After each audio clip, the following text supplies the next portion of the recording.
रोज की तरह आज भी प्रकाश मेट्रो में अलकापुरी स्थित अपने ऑफिस से आ रहा था। मेट्रो हमेशा की तरह खचाखच भरी हुई थी। एक के ऊपर एक आदमी चढ़े जा रहे थे, मानो सांस लेने तक की जगह नहीं थी। पर प्रकाश को किसी तरह एंट्री गेट से पीछे वाली सीट मिल गई थी। उसके बगल वाली सीट पर एक बुजुर्ग आदमी बैठा हुआ था। प्रकाश अपने मोबाइल का हेडफोन लगाए आंखें बंद किए हुए गाने सुनने में मग्न था। उसे पता था कि उसका स्टैंड आने में अभी 20 से 25 मिनट लगने ही हैं। मेट्रो हर स्टैंड पर रुकती हुई चल रही थी। जितनी सवारियां उतरती ऑफिस समय होने के कारण उससे ज्यादा चढ़ जाती। प्रकाश इन सब से बेखबर आंख बंद किए हुए गानों का मजा ले रहा था। अचानक उसके नथुनों में एक भीनी और मदहोश करने वाली परफ्यूम की खुशबू टकराई। उसने झट से आंखें खोली तो उसने देखा कि उसकी सीट से लग के एक लड़की खड़ी हुई थी। लड़की ने दुपट्टे से अपना चेहरा ढक रखा था। जैसा कि आजकल लड़कियों का फैशन है धूप से बचने के लिए सुल्ताना डाकू बन जाती है, वैसे ही उस लड़की ने भी चेहरा बांधे हुए था। अब प्रकाश ने चेहरे से नजर हटा के लड़की के बाकी शरीर का जायजा लिया। उसने लाल रंग स्लीव लेस टॉप और काले रंग की टाइट स्लैक्स पहने हुए थी। खुले बरगैंडी कलर के बाल, उन्नत वक्ष, रंग बिल्कुल दूध सा गोरा, कमर पतली, जीरो फिगर वाली, हल्के निकले हुए नितंब जो कि टाइट स्लेक्स से उनकी आकृति का साफ एहसास हो रहा था। उफ, लड़की है या क्यामत, प्रकाश ने लगभग होश में आते हुए अपने ने मन में कहा।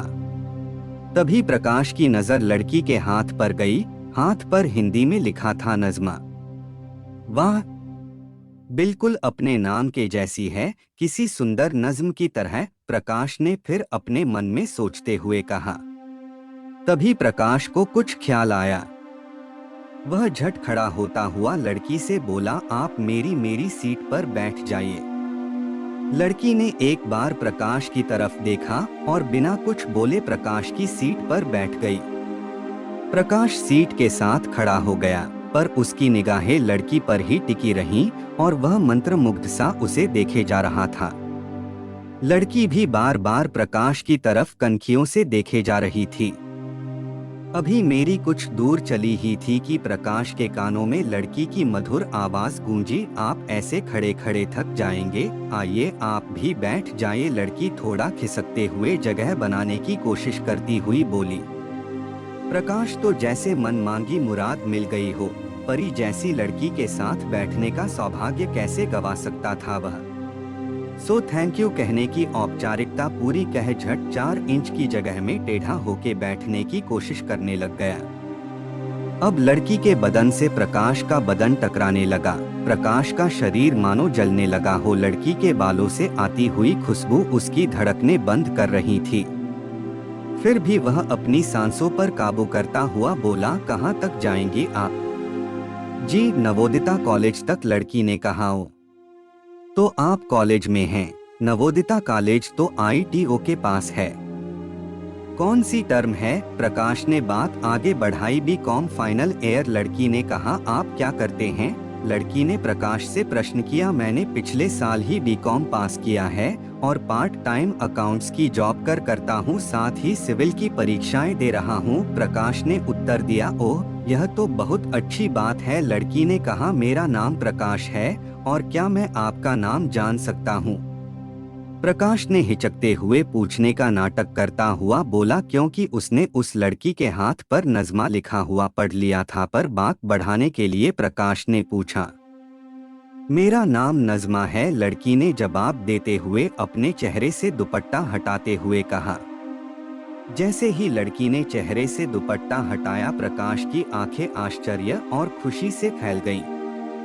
नज़्मा का चेहरा दुपट्टे से हटाने के बाद ऐसा लगा जैसे बादलों से चांद निकल आया हो। नज़्मा ने जब प्रकाश को इस तरह देखते हुए पाया तो वह झेंपते हुए बोली, क्या देख रहे हो? नज़्मा की बात सुन जैसे प्रकाश को होश आया ही उसने नजरें हटाते हुए कहा, कुछ नहीं। आप बहुत खूबसूरत हैं, बिल्कुल किसी फिल्म की नायिका जैसी। प्रकाश की बात सुन नज़्मा केवल मुस्कुरा दी और नज़ारे नीचे कर लिया। प्रकाश का दिल और जोर से धड़कने लगा। दोनों सारे रास्ते बात करते हुए जा रहे थे। ITO। कंडक्टर की कर्कश आवाज प्रकाश के कानों से टकराई। प्रकाश हड़बड़ा के खड़ा हुआ और कुछ सोच के अपना नंबर एक विजिटिंग कार्ड पर लिख के नज़मा को देता हुआ बोला, मेरा स्टॉप आ गया है, मुझे जाना होगा, आप मेरा नंबर रखिए, यदि अच्छा लगे तो कॉल करिएगा। नज़मा ने प्रकाश का नंबर अपने पर्स में रखते हुए प्रकाश की तरफ देखा और हल्के से मुस्कुराई। प्रकाश भी मुस्कुराया और फटाफट मेट्रो से नीचे उतार गया। उतरने के बाद भी जब तक मेट्रो चल नहीं दी, प्रकाश नज़मा को देखता ही रहा। उस दिन प्रकाश का मन काम पर नहीं लगा और बार बार मोबाइल को निकाल चेक करता रहा कि कहीं नज़मा की कॉल तो नहीं आई। पर नज़मा की कोई भी कॉल पूरे दिन नहीं आई। प्रकाश का सारे दिन मूड ऑफ रहा और वह नज़मा के बारे में ही सोचता रहा। रात के 12 बजे जब प्रकाश सोने की तैयारी कर रहा था तो उसके फोन पर नज़मा का फोन आया। प्रकाश की मानो जान लौट आई हो। उस रात नज़मा और प्रकाश की बहुत देर तक बात हुई। इसके बाद दोनों तरफ से फोन करने का सिलसिला चल उठा। फोन के बाद मुलाकातों का दौर भी शबाब पर आ गया। थिएटर में लास्ट की कोने वाली सीट्स लेके फिल्म देखना और पुराने किले की सुनसान झाड़ियों में बैठना दोनों का आए दिन का शगल सा हो गया था। प्रकाश एक बार फिर से उसी ओलो होटल के कमरे में था, पर आज उसके दिन में अलग भावनाएं थी उसका, जिसमें कह रहा था कि वह नज़मा के साथ मिल जाए और उसका दिल कह रहा था कि शादी के बाद ही हो। पर उसने सोचा कि मैं जब दिल सही से शादी करने वाला हूँ तो करने में क्या बुराई है। उससे रहा नहीं गया और उसने नज़मा को उसी बिस्तर पर धकेल दिया और दोनों एक दूसरे पर टूट पड़े। नज़मा थोड़ी शर्मीली थी, फिर भी धीरे धीरे खुलती गई। उसके हाथ भी उसके बदन पर रेंगते गए। दोनों को एक दूसरे का स्पर्श लड़की भावनाएं दे रहा था। दोनों एक दूसरे में ऐसा डूब गए कि मानो कुएं को प्यासा मिल गया है, या तो यूं कहे प्यासे को कुआं मिल गया हो। पर लड़के और लड़की के दिल में बस प्यार की चाहत थी।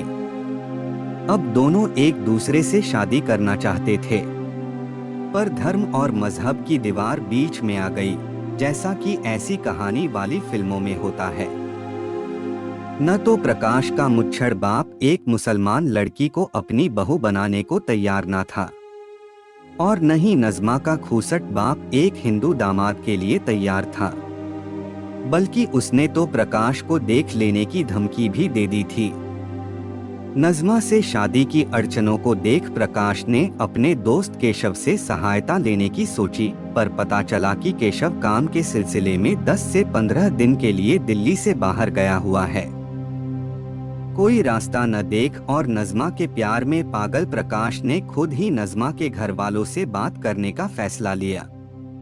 शाम को प्रकाश नजम के घर पहुंचा तो नज़मा का बाप अपने नज़मा से छोटे दोनों बेटों और बेगम के साथ कमरे में बैठा चाय पी रहा था। पास ही नज़मा खड़ी थी।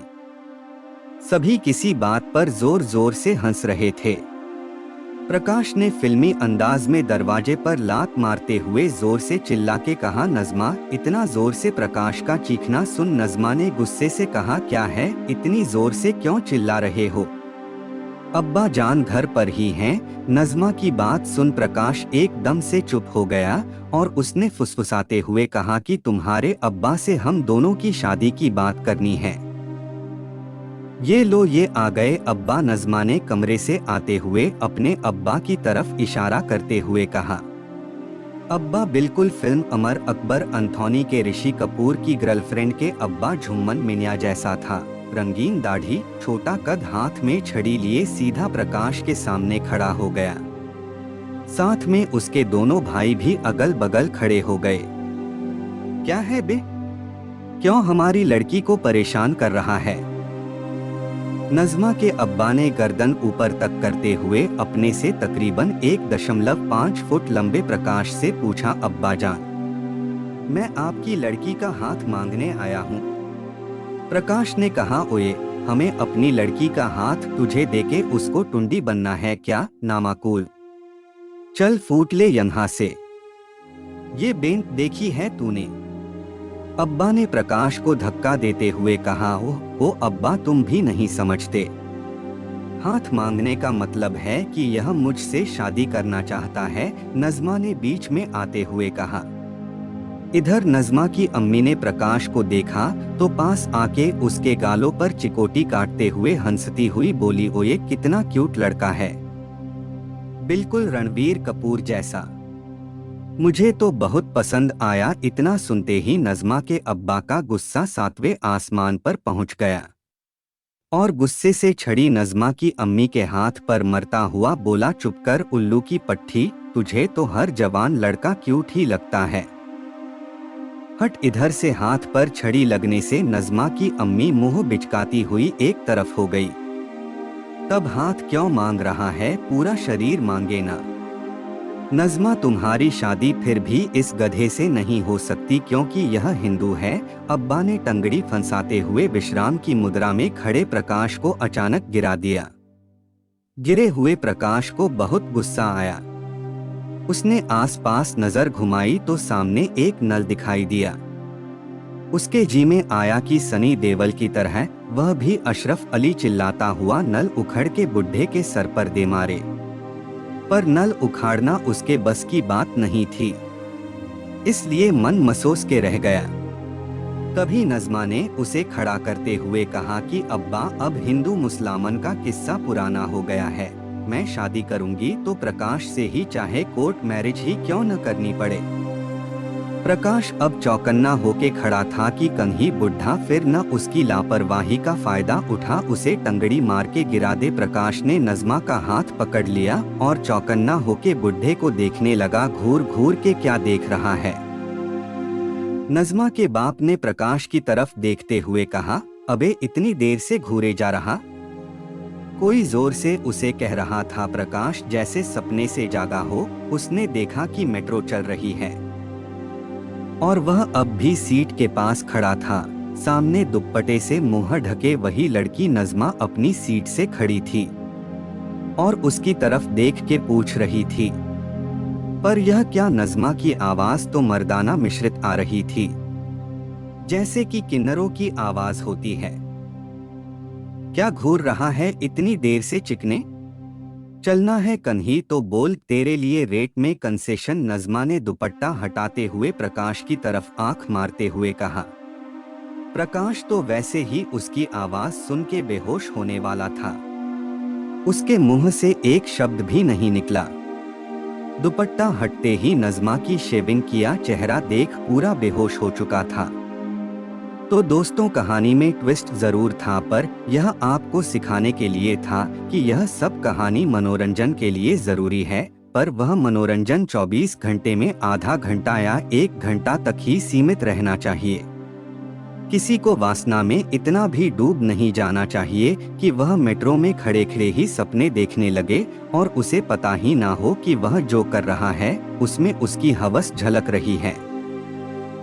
तो आप भी किसी दुपट्टे वाली को देखकर कंट्रोल में रहिएगा। धन्यवाद।